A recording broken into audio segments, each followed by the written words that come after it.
Hey guys, so I just got done filming Wednesday's video, but I figured that I wanted to do a little small story time that I sometimes do on this channel. And if you saw the video last week, it was a vlog and it was about my road trip to Austin. So that was really cool. You guys got to see that. But there was a lot of stuff that I wasn't really just able to film. It just seemed a little weird.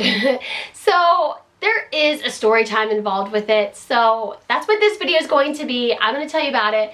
Plus, you know, Olivia and I's parents don't really need to know about this story, so it makes sense why it's going to go on my, you know, this channel, my more etc. channel that people don't know about. So yeah. So what happened was Olivia had gone to Austin prior and met this boy in a band that is based in Austin, and she's a little bit smitten.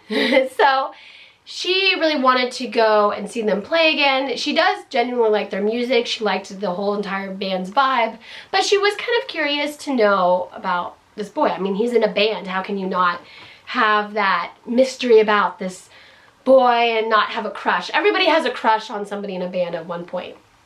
So Olivia was not going to go to Austin alone. But hey, my hours have changed. This was a vlogging opportunity for YouTube, and I've never been to Austin when I was legal to drink. It was a win-win for both of us. So we headed down there, and I'll cut straight to the fun stuff. So we started off on Rainy Street. Woo-woo, you guys probably all know Rainy Street.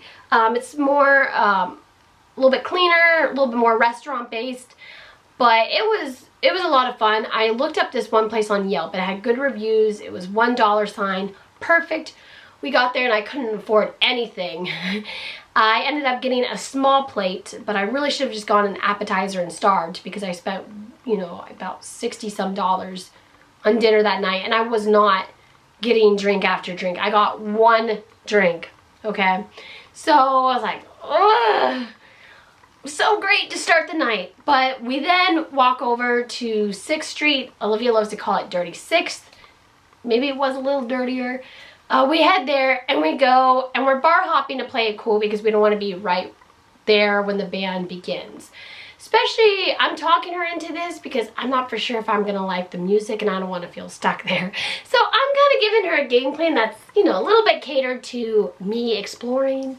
But she was okay with it, and I think it was a good plan to play it cool. So cut to later in the night, the band ends up wrapping up their set, and we're in a little bit of limbo, like, what do we do? By this time, I've already been groped on my inner thigh by this old guy who liked to tug on my hair. And then there was this big, overweight, sweaty guy who was so drunk, he was slurring his words and kind of leaning on us. And it was like, oh, he's like, have I introduced you to my friend? You know, like, oh, okay.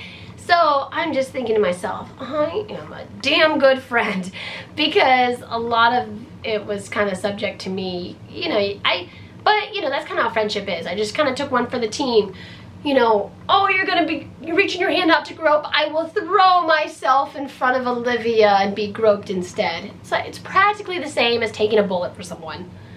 So awkward limbo, they're packing up. I don't know what's going on. Hey, we're still up for the night. We're gonna do something I don't know yet, but do you girls want to join? And what a smart girl would say would be no. But we said yes. And then they decided that they were going to hit up another club. There's just a small handful of clubs, I guess, that are open till 4 a.m. unlike the usual 2 a.m. So they say, hey, let's drive there. Do you want to get into my van? And it's literally a pedo van. And so we say yes. it looked pretty creepy. So Olivia's in the front seat and I'm in the back seat. I'm like, oh, where's the seat belt? I need a seat belt. And all the bandmates and the marketing guy and the random friend who had his collarbone broken, who could not have been having fun, and a Razor push scooter is all just here by my feet. Nobody really has a seat belt, but that's just the band's life, you know. And we're just groupies. Yeah, I don't know. So we then drive, and it pretty much is 2 blocks over. I don't know why we drove. So we drive, we go to this club, and I swear this must be a druggy club because everybody is dancing by themselves. It's hardcore techno music with lots of technicolor going on in the light system, lots of strobe lights and fog. So really this is probably, you know, according to Yelp, it's one of the #1 places. Pretty sure the review is all from people who like to take party drugs like Molly and just the typical raver. It also might have a lot of 5-star reviews because it's the perfect location to be human trafficked. So, you know, the creepy, scary guys are probably hitting it up 5-star in the place online too. So we're dancing, and then the boy that Olivia likes kisses her. And he totally has to move her fanny pack out of the way to touch her butt. But yes, so they're kissing, and I'm like, oh yeah. And then my new friend in the band goes, oh yeah. But I don't think he knows why he's saying oh yeah. So we're just jamming. And this guy, he has a girlfriend. So sometimes those are the best types of guys to party with because they're just out for fun. They're not trying to touch you or anything. So, you know, we're doing butterfly. We're doing the wave in all directions. We're swimming in water. Like, it's actually turning into be a really great night. But I also, you know, it's past 2 a.m. going on 3 a.m. So I might also be mentally and physically exhausted where you feel like you're drunk. And it didn't help that I had drunks earlier in the night. So I'm probably just super exhausted and think I'm having fun.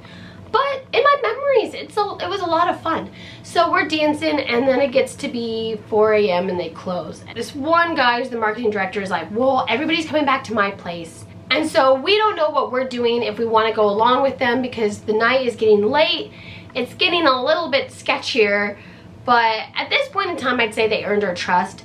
So the guy goes, look, you're a half hour away. I'm kind of far too.